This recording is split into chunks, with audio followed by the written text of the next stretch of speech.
اهلا وسهلا بكل المتابعين الكرام. والنهارده جالي استفسار مهم جدا من الناس اللي جالها تمديد بشهر سواء من تواصل او الجوازات.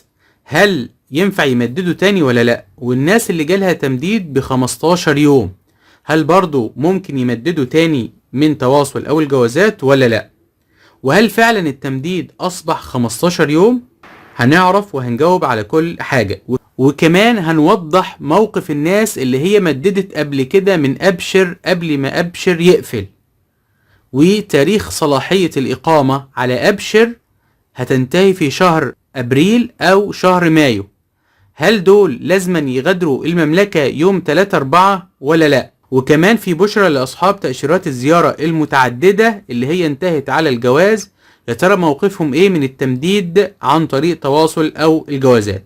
تعالوا نعرف التفاصيل، ولكن ما تنساش تدعمنا بلايك واشتراك في القناة علشان يوصلك كل جديد اول باول. تعالوا نعرض استفسارات المتابعين ونرد عليها استفسار باستفسار. اول استفسار معانا: هل فعلا التمديد بقى اسبوعين؟ لان في ناس راحت الجوازات وقال لهم انه اصبح اسبوعين، وعندك الاستفسار اهو ظاهر امامك على الشاشة. طبعا يا جماعة التمديد شغال لحد 3/4/2026، يعني تقريبا 40 يوم حاليا، او بيتم التمديد بشهر، ولكن التمديد اصبح اسبوعين. ده طبعا كلام غير صحيح. فعلا هو في بعض الحالات القليلة جدا اللي هي اخدت اسبوعين للمغادرة، ولكن معظم التمديد شغال لحد 3/4/2026 او لمدة شهر. طيب الناس اللي هي اخدت اسبوعين تمديد للمغادرة، هل ممكن يرجعوا يمددوا تاني من تواصل او الجوازات؟ شوف كده تجربة احد المتابعين بيقول ايه. بيقول لو هو كان مكتوب لك في رد تواصل اسبوعين للمغادرة النهائية يبقى مش هيمدد لك تاني، وده حصل معاه العام الماضي. يبقى لو انت واخد 15 يوم للمغادرة، يبقى في الحالة دي لازما تبدأ تجهز نفسك للسفر ومغادرة المملكة.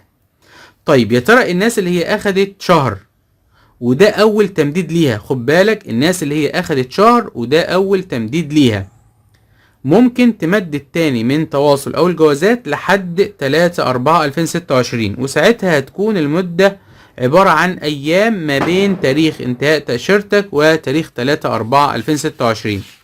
لكن الناس اللي هي تمدد لها بشهر وده كان تاني تمديد ليها، طبعا مش هينفع يمددوا تاني من تواصل او الجوازات.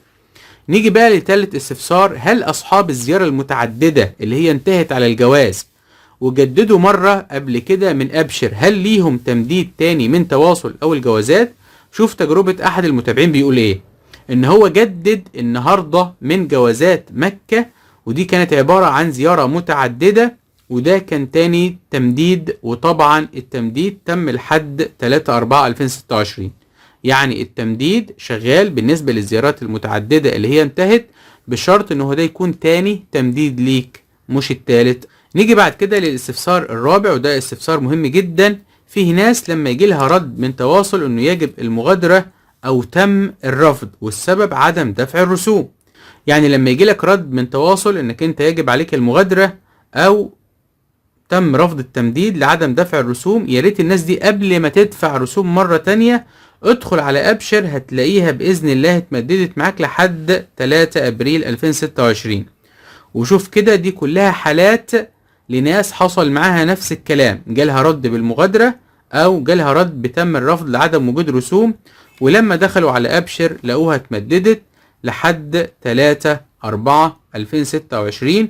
وطبعا الناس بتسأل بتقولك هل التمديد كده صح ولا لا؟ طبعا التمديد صح معاك، طالما سمع معاك على ابشر يبقى التمديد مظبوط. نيجي بعد كده لاخر استفسار معانا، وده استفسار مهم جدا، وهو ايه؟